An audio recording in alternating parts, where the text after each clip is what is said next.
만나서 반갑습니다. 안성민 목사입니다. 자, 우리 또, 조직신학, 하나님의 언약은 누구에게 주어지는가? 예, 그거 또 우리 논문 한번 살펴보겠습니다. 조만간 이 논문도, 판권이 저한테 있기 때문에 이거는, 피양새가 언제든지 써도 된다고 저한테 허락을 했기 때문에, 이 책은, 무조건 낼 겁니다. 그래서, 너무 좋다고 조직신학 가르치기에 참 좋은 책이라고 우리 교육주의 학회에서 많이 얘기를 하더라고요. 가르쳐야 될 것 같아요. 책으로 주면 그렇죠, 그렇죠, 그렇죠. 그렇게 해야 할 것 같습니다.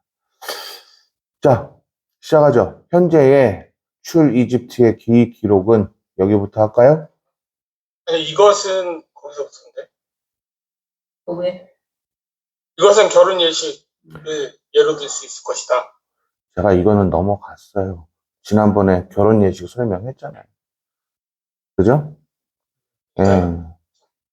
결혼 예식에 대해서 제가 설명하면서 제가 이거는 넘어갔다고 했잖아요.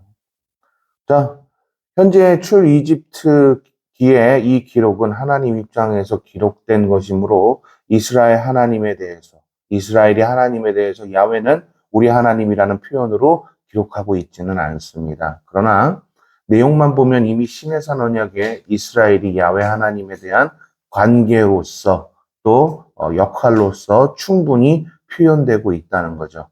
그 예가 십계명 초반에 나오는 나는 뭐라고요? 네. 예. 아니, 야훼.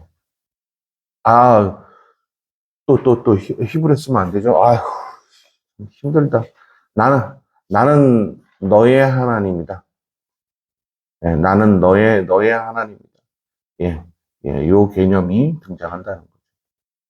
아니, 야훼. 이런 개념이에요. 근데 나는 너희 하나님이라는 이 개념, 우리 피양새가 지금 계속해서 지난번 단락부터 지지난번 단락까지 설명하면서 나는 너의 하나님이다라는 이 개념이요. 이스라엘이라는 개념. 예? 누구에게 주어진다고 설명하고 있죠? 원래 첫 장에서는 하나님의 언약은 누구에게 주어진다고 설명했어요? 두 번째는 순종, 그죠? 예, 오케이. 자, 그러니까 하나님을 기대하는 사람, 두 번째 단락에 하나님을 기대하는 삶이잖아요. 그렇죠? 근데 나는 너희 하나님 야훼라. 나는 너희 하나님 야훼라 하면서 이들에게 이스라엘이라는 칭호를 언제 주셨죠? 혹시 기억나시는 분? 성경신학 한다고 또 조직신학 한다고 또 성경신학 잃어버리면 안 되니까. 언제 너희들을 이스라엘이라 명하셨죠? 야곱에게는 완벽하게 지 혼자 일어설 수 없는 상황이 됐을 때 내가 너를 이제 두 번 다시는 뭘로 부르지 않겠다 그랬어요. 야코프라고 부르지 않겠다. 이스라엘이라 부르겠다라고 했었죠. 자, 그럼 출 이집트 세대한테는 어떻게 했다는 거죠? 아유, 돋보기 어디 있어요? 보이지를 않네. 돋보기가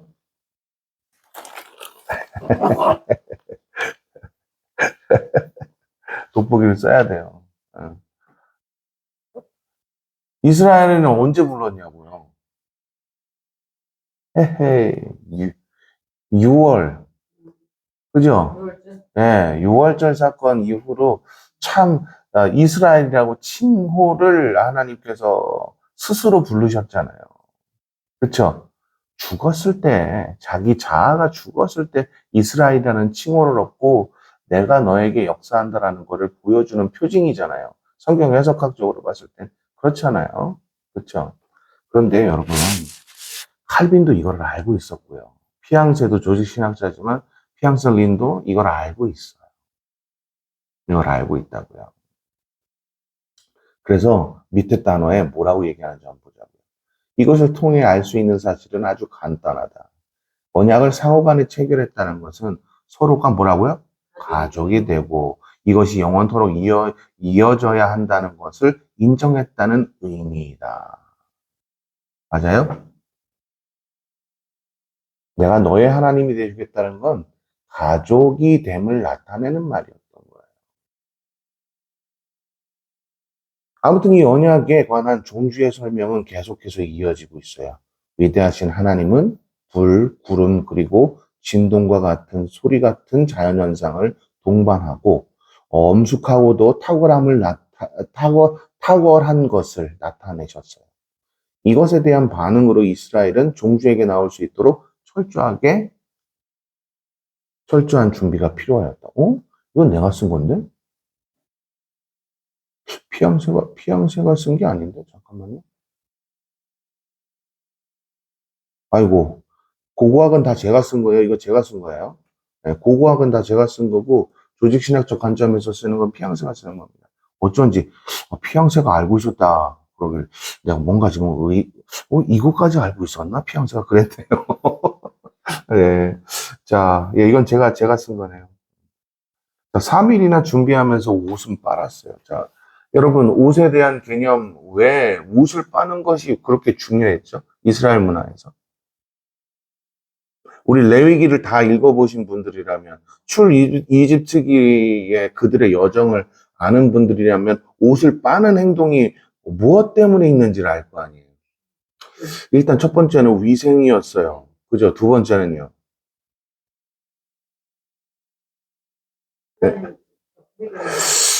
그렇죠. 이제 자기의 자복하는 삶이 매일 우리 안에 있어야 한다라는 것을 상징적으로 나타내는 것이었고. 또요. 우리 다 레위기 안 했나요? 안 읽었나요? 이게 여러분, 옷을 빤다는 건 제의적 사고라고 했죠.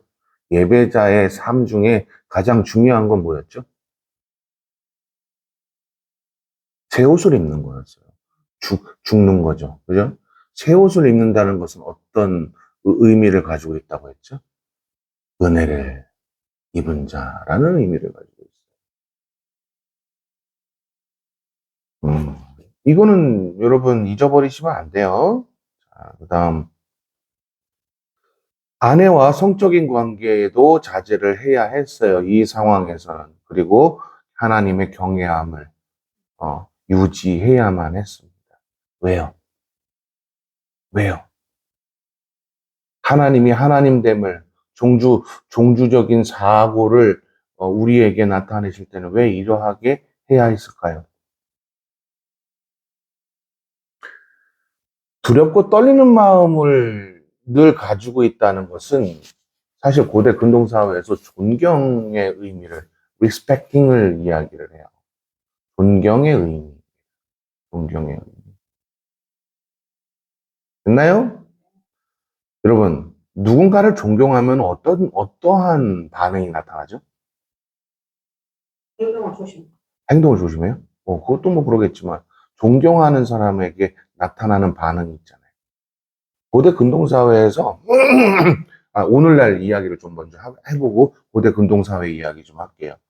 여러분, 오늘날에도 누군가를 존경한다, 누군가를 참 존중한다라는 개념이 들어가면 그 사람한테 어떻게 행동하냐면 겸허한 마음으로 섬기려고 하잖아요. 그렇지 않나요? 고대 근동사회에서 경외함을 유지하는 방법, 즉 존중하는 방법, 존경하는 방법은 다른 게 없어요. 가까이 있는 것, 귀를 여는 것, 이런 의미를 가지고 있었어요. 이해되셨나요? 그러니까 존경한다면 귀를 연다는 거죠. 이게 고대 근동사회의 사고예요. 여기까지 다 이해되시나요? 그러면 누군가를 존경한다. 그러면 여러분, 그분이 하시는 말씀에 대해서 여러분, 어떻게 해야 돼요? 귀를 열어야죠. 그게 고대 근동사회의 문화였어요. 됐죠? 그래서, 그러함에도 불구하고 그들이 언약 당사자의 만남이라는 점을 부인했어요, 안 했어요? 했잖아요. 에휴, 안타깝죠. 언약과 언약으로 맺어진 하나님과 가족이 된 상태라고 인정을 해야 하는데 그들은 여전히 누구와 가족되고 싶었어요? 이집트요. 그렇죠. 그러니까 예수님께서도 하신 말씀이지만 물질과 하나님을 동시에 섬길 수 없어요. 어디에서 나오죠? 자기가 율법 다 지켰다고 얘기하고 11조도 했다고 그러고. 네, 그렇죠. 부자 청년 이야기에서 나오는데. 네. 자, 또 보죠. 하나님과 만난 이 사건은 이스라엘이 가졌던 경험 중에서 가장 원초적이고 놀라운 것이었습니다. 그래서 이스라엘 역사에선 늘 회상하고 기억되어야 했어요. 그래서 오늘까지도 여러분 존중한다라는 이 개념은 귀를 연다라는 마음으로 시작을 합니다. 그래서 여러분 오늘날에도 히브리어 쉐마는 순종이라는 단어로 쓰고 있잖아요. 원래 쉐마가 동사로는 뭐였죠? 예, 듣다라는 뜻입니다. 오케이. 잘하셨어요. 이스라엘 역사에서 그렇게 계속해서 이어지고 있는 전통이라는 걸 기억하십시오. 그럼 오늘날에 우리도 예수 그리스도를 존중한다, 존경한다, 이런 경외한다라는 이런 마음가짐을 가지고 있다면 그분의 말씀에 귀를 열어야 하는 거예요. 여러분 동의하십니까? 예. 그러니까 귀를 여는 것으로부터 내가 저 사람을 존중하는지 안 하는지를 알게 된다. 이거 여러분 꼭 기억하고 계시기를 바랍니다. 어제까지 메일이 왔어요. 어제까지 메일이 왔는데, 뭐가 그렇게 참, 저는 그냥 아주 짧게 소개한 거잖아요. 세례와 침례에 대해서. 세례와 침례에 대해서 제가 아주 짧게 설명하고 그냥 간단하게 설명했음에도 불구하고 그 부분에 있어서 아주 놀랐다는 반응들이 너무나 많아서, 야, 이게 놀랄 일인가. 그거는 신입생들 그러니까요. 그러니까. 아주 기초잖아요. 근데 이 기초를 그동안 교회를, 이분은, 며칠 전에 저한테 메일 보낸 분은, 신앙생활을 34년 했다는 분이에요. 그래서 제가 이제 나중에 메일로 보내드리면서 신앙생활 하지 마시고 믿음 생활 하세요. 신앙이라는 개념과 믿음이라는 개념은, 좀 다른 개념입니다. 하면서 하나하나씩 설명을 드렸어요. 신앙생활은 뭐예요? 자신의 의지가 드러나 있는 한자적 풀이 메시지고요. 믿음이라는 개념은 자신의 의를 드러내지 않는 단어예요. 됐나요? 오케이. 자, 그 다음 또 보죠. 그렇지만 학자들이 보통 이 현상을 신현으로만 해석했는데 이것은 이집트 출이집트기 19장 10절부터 25절에 대한 근본적인 오해에서 비롯되었어요. 예. 신현이 뭐냐면 여러분, 제가 신현으로 번역한 게요. 하나님이 우리에게 나타내심이라는 단어를 길게 쓰면 또 싫어할까봐 신현이라고 제가 요약한 거예요. 신현이 바로 그런 뜻입니다. 됐나요? 오케이. 자, 그런데 근본적인 오해가, 그러니까 하나님의 나타나심이 있고요. 과연 무엇으로 이루어지는가, 막 이런 얘기들을 막 서슴없이 하고 있지만, 실상 하나님이 우리에게 언제 나타나신다는 거예요? 우리가 뭐가 있을 때? 경외함이 있을 때. 이 경외함은 뭘 동반하는 거죠? 귀를 여는 것을 동반한다. 네. 여러분 이거 꼭 기억하고 계셔야 돼요. 자, 그 다음 시편과 선지서에 응용된 하나님의 나타나심은 언약의 만남의 하나님을 근본적으로 다시 회상하게 했다는 거죠. 그러니까 기억하게 만든다는 거죠. 하나님이 하나님 되심을 뭐 한다고요? 기억하게 만든다. 기억하게 만드는 거예요. 이것을 언급하는 것은 이스라엘이 하나님과 맺은 언약을 상기하는 효과를 가졌어요. 봐봐요. 기억하게 되죠. 기억하면 여러분 다시 떠올릴 수 있죠? 잊어버리면 떠올릴 수 있나요? 없잖아요. 그죠? 잊어버리면 떠올릴 수가 없어요. 그래서 우리는 기억하게 한다는 거에 초점을 맞춰야 돼요. 여러분, 예수 믿는다고 하면서, 여러분, 굉장히 신경질적인 삶을 살고, 예수 믿는다고 하면서 여러분, 막 상대방에게 뭘 말할 때 상처 주는 말을 함부로 한다는 거는 여러분, 이 사람 예수 만난 사람 맞아요? 예.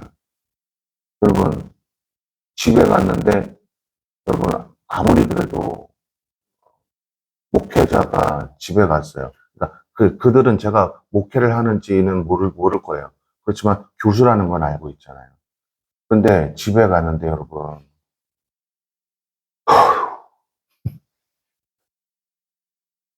소주병이 여러분, 이렇게 박스로, 세 박스가 빈 병이 있으면 여러분 제가 뭐라고 설명을 해야 돼? 아유, 술 처먹었네. 아, 당황스럽더라고요. 그래서 나중에 이거 한번 꼭 얘기를 해줘야지라는 생각을 했어요. 술 문화에 대해서. 근데 제가 술 문화에 대해서 여러분한테 여러 번 얘기했지만 또 구독자를 통해서 여러 번 또 얘기했잖아요. 그렇죠?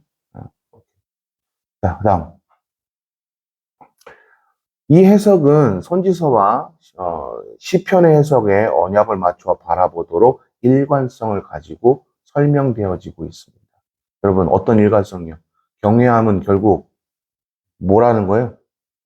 귀를 여는 거. 일관되게 말하고 있어요. 그래서 자꾸 여러분 선지서에서도 등장하고 시편에도 등장하는 거지만 모세오경에 제일 많이 등장해요. 뭘까요? 이스라엘아 들어라. 이해되셨나요? 이스라엘아 뭐라고요? 들어라. 시편에도 많이 등장하지 않아요? 선지서에도 많이 등장하고 있지 않나요? 경외하는 자는 뭐 한다는 거예요? 그분의 말씀을 듣게 돼 있어요. 자, 모세오경뿐만이 아니라 성경 전체에서 가장 중요하게 생각하는 세 개, 우리에게 명령하시는 것 세 개가 있다면 여러분 뭐라고 추격하실래요? 저는 그러니까 그 성경 해석학자들은요. 이 세 개로 욥은 지을 때 첫 번째 요소가 여러분 절대 주권이라고 해요. 그래서 이 절대 주권 아래 세 가지가 등장한다고 얘기하거든요. 첫째는 하나님의 나라. 뭐라고요? 하나님의 나라. 둘째는 지정하신 장소. 뭐라고요? 지정하신 장소. 셋째는 온전한 예배. 자, 요거를 세 가지로 정의한다고 성경 해석학자들은 절대 주권이라는 개념에다 요 세 가지를 얘기합니다. 자, 이 얘기 제가 왜 했을까요? 귀를 연 자가 경외하는 사람이라 그랬죠? 하나님에게 귀를 여는 게 경외하는 거라 그랬죠? 이 문화를 여러분 우리에게 한번 적용해 보자고요. 자, 구약의 메시지에서 하나님이 원하시는 장소가 어디였어요? 특히 창세기에서 아브라함이 살던 곳, 아브라함에게 칭하셨던 곳, 세겜, 마물의 상수리 나무 있는 철저하게 하나님을 의지하게끔 만든 그곳 아니었나요? 그곳으로 다시 돌아가게끔 하고 있지 않았나요? 출이집트기도 마찬가지죠. 레위기도, 민수기도, 신명기도 그 땅을 다시 차지했을 때 그곳에서 그죠? 하나님이 지정하신 곳이라는 개념이 등장하고 하나님의 나라가 등장. 그리고 온전한 예배는 어디서 가능하다는 걸 말해요? 그곳에서. 맞죠? 예수님께서 하신 말씀도 마찬가지죠. 어떤 얘기가 그러죠? 우리가 요한복음 4장에서 여러분 그 여인과 우물가에서 만난 여인과 했던 이야기에서 그들이 알고 있었던 하나님, 왜 하나님을 온전하게 몰랐던 거죠? 온전한 지도자가 없었기 때문에 뭐 그것도 맞아요. 그렇지만 그곳 예배를 드리던 그 장소가 어떤 장소인지 오늘날 성지순례 가보는 분들이 그 가이드들한테 설명을 받거든요.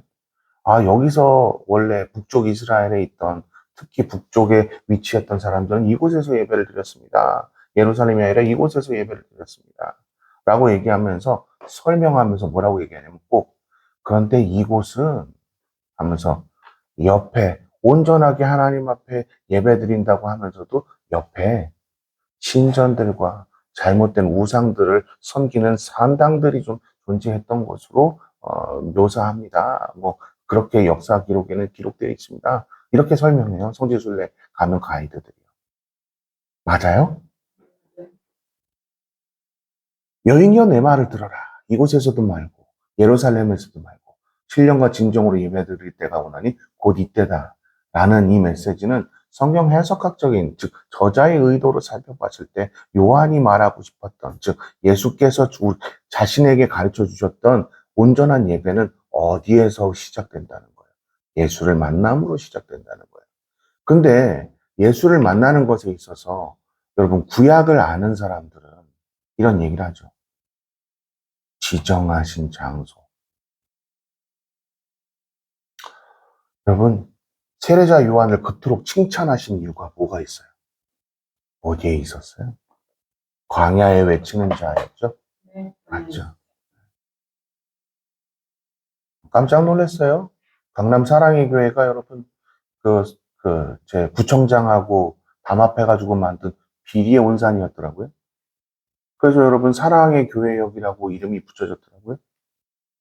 그리고 거기 여러분, 오정연이가 오면서 거기로 예배당을 다 옮겼잖아요. 전 놀랐어요. 전 처음 봤어요, 이번에 처음 봤어요. 어마어마하대요. 길이 뭐 그리 다 들어. 그리고 제가 설명 들어보니까 거기가 1조가 넘는다면서요? 보진 않았는데 근데 여러분, 그 강남역 바로 뒷골목이나 앞골목이나 그또 뭐 이렇게 좀 주변이 여러분 다 무슨 뭔지 아시죠? 예. 하나님이 언제 그곳에다가 예배당을 허락하셨어요?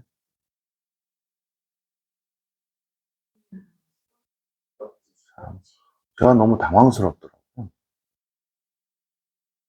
보지 않았는데 보이면 또 모르죠.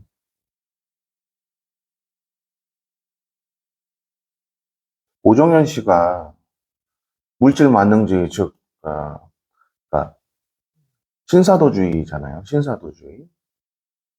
싸잡으면 어떻게 보면 싸잡으면 근본주의인데 아무튼 신사도주의잖아요.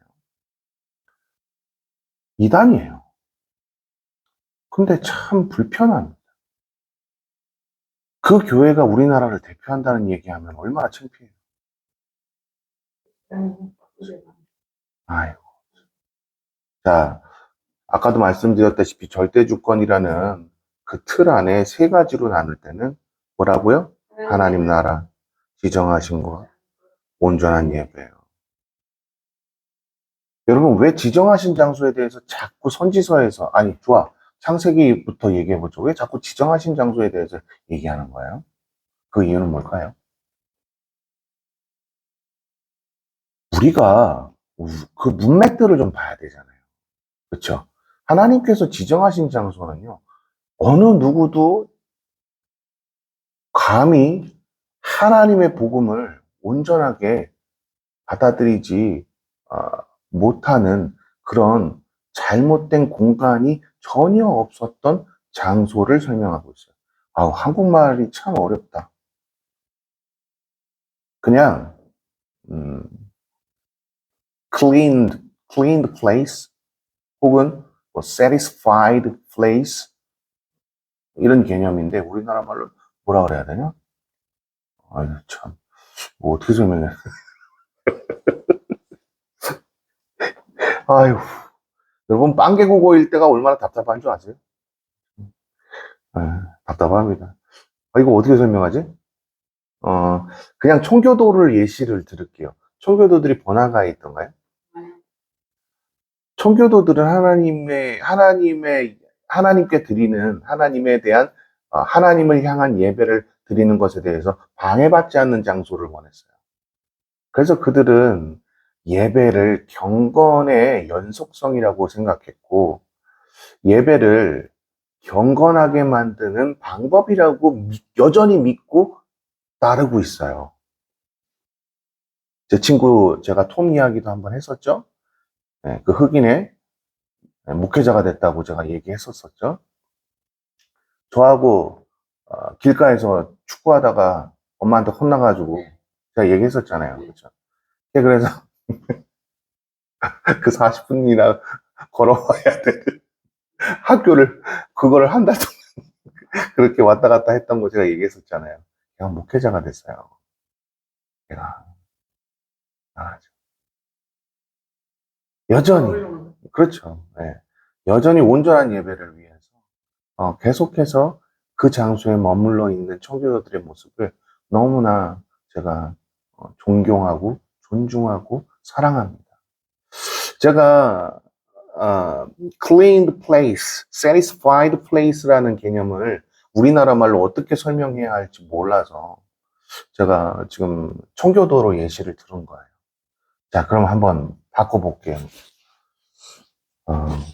예전에 나 총장님이 말씀하셨던 내가 계속해서 중국에 선교하면서 즐거운 일은 그들은 온전하게 예배드릴 장소가 정해져 있었다는 것이었다고 저한테 설명.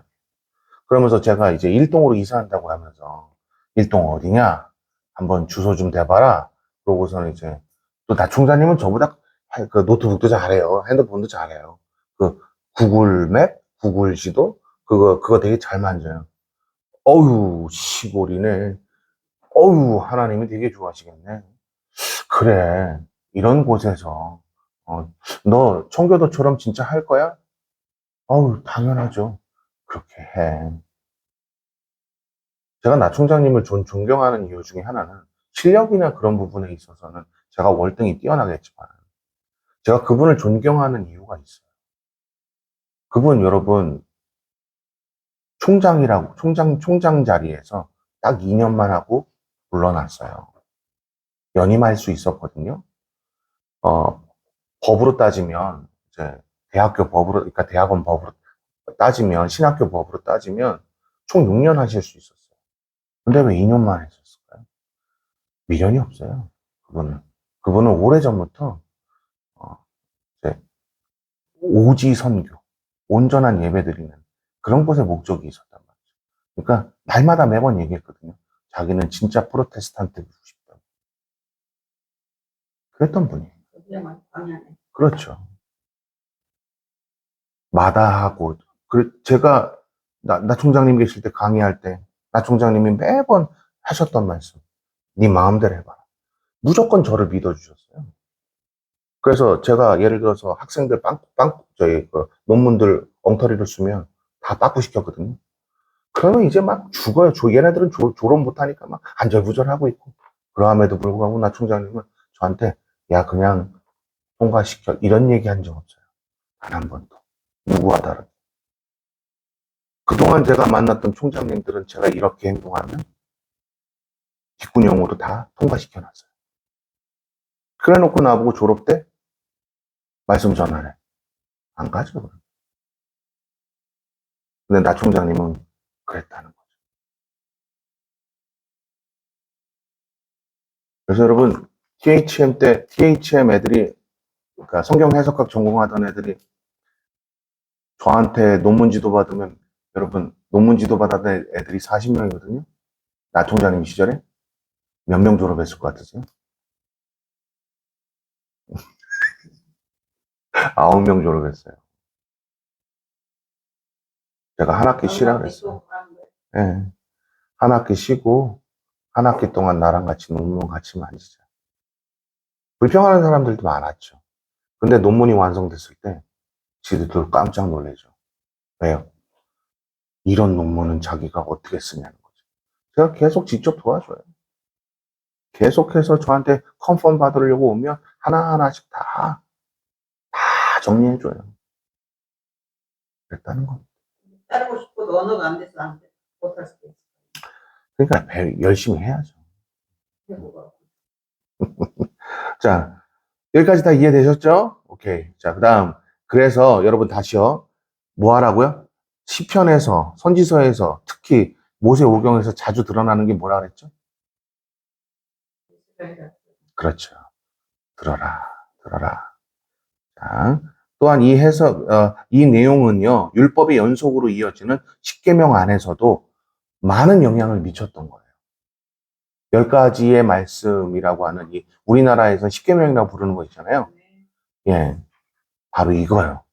여기에 영향을 미쳤다고요. 들어라. 귀를 열어라. 이 개념이 여러분 등장한다는 거죠. 필자가 10가지의 말씀이라고 언급하는 것은 히브리 성경에는 십계명이라는 말이 없기 때문이에요. 자, 오늘은 여기까지. 자, 이 내용 잠깐 정리해 보자고요. 고고학 얘기. 오늘은 피앙세의 조직신학이 아니라 제 고고학 정리해서 부연 설명한 것만 지금 살펴본 거잖아요. 근데 여러분 보세요. 우리가 온전하게 하나님을 경외할 수 있는 방법에 대해서, 그리고 진짜 경외하는 방법은 귀를 여는 것이라는 거. 이거 기억해야 한다는 거. 동의하십니까? 오케이.